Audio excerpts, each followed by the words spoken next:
నా తెలివి వచ్చిన సంది కూడా నేను చిన్నగా ఉన్న సంది కూడా నేను కలవరితోని కన్న చేనులలో పనిచేసి వ్యవసాయంలో బతికిన మనిషిని. కన్నా ఆకాశం పోయి ఆ కంపెనీలలో మందులు తెచ్చి మనం భూమిని పాడు చేసుకొని మన తిండిని పాడు చేసుకొని లాస్ట్ కు మన ఆరోగ్యం పాడు చేసుకొని రాబోయే పిల్లలకు గుడ్డోళ్ళను గూనెలను కానీ పరిస్థితి మనం తెచ్చుకుంటున్నాము. ఈ వర్షకాలంలో ఇప్పుడు నెల అయ్యే కాలం వచ్చి 4 నెలల దాకా మనం వేయనటువంటి ఆకురలు కూడా మన ముందుకు మొలుస్తాయి. మనం మందు కొట్టకపోతే అవి మాడిపోతున్నాయి. మందు కొట్టకపోతే మన కంటికి కనబడనటువంటి ఇతనం కూడా మనకు భూతాలు దాచిపెట్టి మనకి ఇచ్చేటి అవకాశం ఉంటది. మనము రైతులము భూములు ఉన్నోళ్ళము మనకి ఇచ్చే చేతులు ఉంటాయి కానీ తీసుకునే చేతులు ఉండయి. కొని తినాలంటే మనకు సరిపోదు. దాన్ని బట్టి మనము మందులు ఒక్కటి బంద్ చేసినప్పుడే మన వ్యవసాయం అంతా ముందుకు వస్తుంది అనిపిస్తున్నది. మంచి తిండి మనం అందించిన వాళ్ళం అవుతాం. మనకు పైస కావాలని మనం మందులు పోసి మనం ఉన్న తిండి అంతా మాడ కొడితే మనకు భూమిది కూడా ఉసురు ముడుతున్నది. భూమి ఉంటేనే కదా మనం బతికేది. మనం ఏ పని చేసిన భూమి మీదనే కదా, తిన్న భూమి మీదనే, పడిన భూమి మీదనే, లేచిన భూమి మీదనే, లాస్ట్ భూమిలోకి పెట్టోళ్ళం. అయితే భూమి నిడిచిపెట్టి మనం మందులకు డబ్బులు పోసి మన ఆరోగ్యాలు పాడు చేసుకుంటున్నాం. కాబట్టి నాలేకున్న చిన్న రైతులు, సన్నకారు రైతులు, పెద్ద భూస్వాములైనా గానీ బొగ్గును ఎక్కువ వాడతారేమని నాకు ఆశ ఉన్నది. మన సొంత ఇతరంతో మనం పంటలు పండించుకుంటారేమో మన ఆశ ఉన్నది. మీకు అందరికి నమస్తే. మా ఊరు బిడకన్య, జరసంగం మండల్, నాది బిడకన్య ఊరు. నా పేరు సమ్మమ్మ.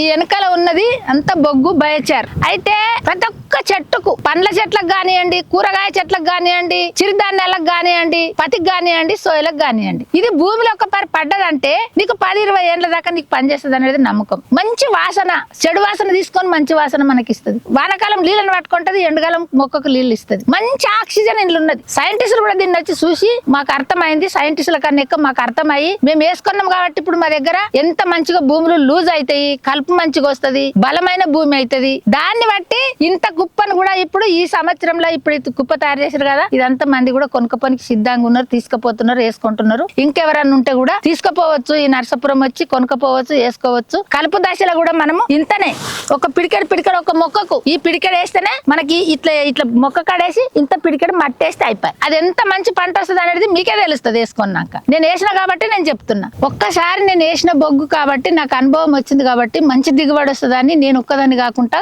ఒక 100 మందికి కూడా వేసి చూపెట్టినాము, చేస్తున్నారు, చూస్తున్నాము. దిగుబడి మంచిగా వస్తుంది, భూమి బలంతో ఉంటది. మందులు బంద్ చేయాలంటే మీరు గప్పున బంద్ చేయకుండా నేను ఏమంటున్నానంటే మీతో 4 ఎకరాలు ఉంటే కూడా 1 ఎకరికి వేయమని చెప్పి 1 ఎకరికి వేస్తేనే మీకు అనుభవం వస్తుంది. దాని వల్ల మనకు ఆరోగ్యం మంచిగా ఉంటది, భూమి బలం ఉంటది, మనుషులకు తిండి ఎక్కువ వస్తుంది. మళ్ళీ 10 ఏళ్ళు పనిచేస్తుంది బొగ్గేస్తే. ఒక్క సంవత్సరంకి అది అయిపోదు. కాబట్టి మీరు బొగ్గుతో సురువు చేయాలి అనేది నా మాట ఉన్నది. మీరు ఎంత మంచిగా ఇప్పుడు ఇది బయోచార్ అన్నప్పుడు ఇది మన చేతులను ఉంటది. ఏదో కాలబెట్టి మనం బూడిద చేసి అందులో దున్నేసి పవిత్రం చేయకుండా ఇప్పుడు చెట్టు చెదరతం అంతా మన దగ్గర ఉంటది. కాబట్టి మనం ఈ బయోచార్ తయారు చేసుకుంటే మనకే కొనకుండా కూడా మనం తయారు చేసుకోవచ్చు. భూమి ప్యాకేజ్ కావాలని దున్ని కుప్పలు వేస్తారు. కుప్పలు వేసే బదులు ఒక మూలలా మనం ఒక గుంట అంతా ఇంత దూరం ఒక 4 గజాల గుంత తవ్వుకొని ఆ గుంతల పడేసి ఇంగ్లం పెట్టి కొన్ని నీళ్లు జీలకరించి దాన్ని బయోచార్ తయారు చేసుకుంటే అది మనకు నీకు 10 బస్తాల మందు కన్నా 50 బస్తాల మందు ఇలువ నీకు ఇస్తుంది బొగ్గు. ఈ బయోచార్ అది తయారు చేసుకొని మనకి ఏం ఇచ్చంతరం లేదు, ఏం కష్టమైన పని కాదు. అది జర్ర ఓపాలి. 10 పనులు చేస్తున్న వ్యవసాయంలో ఇది కూడా ఒక పని అనుకుంటే మనకు 10 ఏళ్ళు పని చేస్తుందని నమ్మకంతో మాత్రం ఈ బయోచార్ వాడతారు అనేది నా నమ్మకం ఉన్నది. 4 సంవత్సరాల సంధి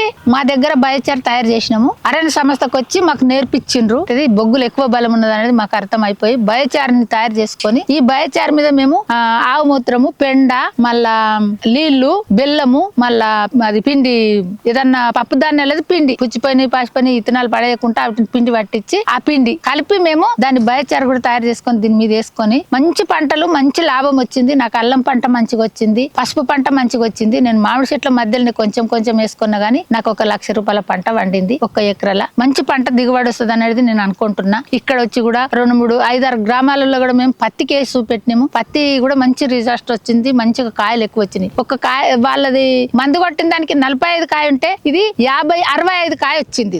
ఇది 25-30 కాయ ఇది ఎక్కువ వచ్చింది. కాయ దొడ్డుగా వచ్చింది, దంట ఎక్కువ పెరిగింది. అట్లా పంట కూడా పత్తి పంట కూడా ఎక్కువ వచ్చింది. మిరప చెట్లకి వేస్తే నా ఎత్తు మిరప చెట్టు ఇంత ఎత్తు పెరిగి చాలా 2 కిలోల మిరపకాయ కూడా వచ్చింది. అది కూడా చూసినాము, సింగితం లేచి. అట్లా పంటలకు వేసిన వాళ్ళ దగ్గర కూడా మేము చూస్తున్నాము, ఏపిస్తున్నాము, నడిపిస్తున్నాము. మా అరణ్య సంస్థ కూడా చాలా పనిచేస్తున్నది. అరణ్య సంస్థలో నేర్చుకున్న పద్ధతి ఇక్కడ దాకా నడిపిస్తున్నాము. ఇది అందరు కూడా మళ్ళీ అరణ్య సంస్థకు వచ్చి కూడా మీరు చాలా మంది నేర్చుకోవచ్చు, వేయొచ్చు. ఈ బొగ్గు చాలా పనిచేస్తున్నది అనేది నేను ఆశిస్తున్నా. బయోచార్ అనేది మర్చిపోకుండా మనం దీన్ని వాడితే భూమిని మంచిగా చేస్తాము, ఆరోగ్యం మంచిగా ఉంటది అనేది నా మాట ఉన్నది. నా భూమిలో 4 సంవత్సరాల సంది ఈ బొగ్గు వాడి పంటలు పండిస్తున్నా.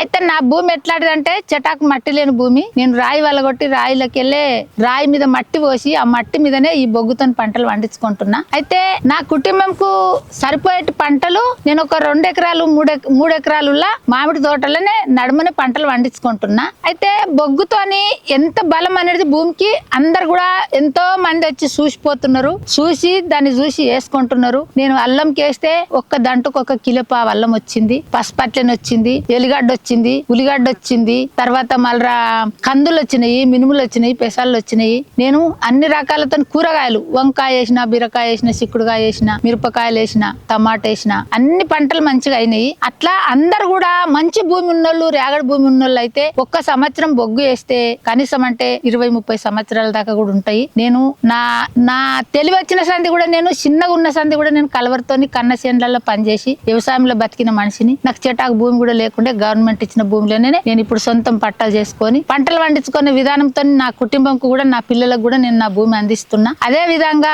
భూమి అంటే భూమి లేని మనం బతకము. భూమి ఉంటేనే కదా మనం బతికేది. మనం ఏ పని చేసిందన్న భూమి మీదనే కదా, తిన్న భూమి మీదనే, పడిన భూమి మీదనే, లేచిన భూమి మీదనే, లాస్ట్ భూమిలోకి పెట్టోళ్ళమే. అయితే భూమి నిడిచిపెట్టి మనము ఎక్కడో ఆకాశం పోయి ఆ కంపెనీలలో మందులు తెచ్చి మనం భూమిని పాడు చేసుకొని, మన తిండిని పాడు చేసుకొని, లాస్ట్ కు మన ఆరోగ్యం పాడు చేసుకొని రాబోయే పిల్లలకు గుడ్డోళ్ళను గూనెలను కానీ పరిస్థితి మనం తెచ్చుకుంటున్నాము. డాక్టర్లకు డబ్బులు పోసుడు, మనం మందులకు డబ్బులు పోసి మన ఆరోగ్యాలు పాడు చేసుకుంటున్నాం. కాబట్టి నా లేకున్నా చిన్న రైతులు, సన్నకారు రైతులు, పెద్ద భూస్వాములైన కానీ బొగ్గును ఎక్కువ వాడతారేమని నాకు ఆశ ఉన్నది. మన సొంత ఇతరంతో మనం పంటలు పండించుకుంటారేమో మన ఆశ ఉన్నది. మనం తిన్నాకనే మనం వేరే పనికి పోవాలి. మనము ఎన్ని రకాల పంటలు అంటే కనీసం అంటే పునాసల 20-30 రకాల పంటలు పండించుకుంటేనే మనము కుటుంబం అంతా సంతోషంతో ఆ తిండిది మనకు రుచి తెలుస్తుంది, బలం తెలుస్తుంది. ఆ కంటి చూపుది ఉన్నది మన దగ్గర. తిండి బొక్కలకు బలమైన తిండి ఉన్నది, ఆరోగ్యంకు మనం సలవాడి తిండి ఉన్నది, గర్మైన తిండి ఉన్నది. అంటే ఒక్క రకం లేదు. చిన్నప్పటి సంది మా తాత ముత్తులు చేసిన వ్యవసాయంలో మేము బతుకుతున్నాం కాబట్టి రకరకాల పంటలకు తెలుసు.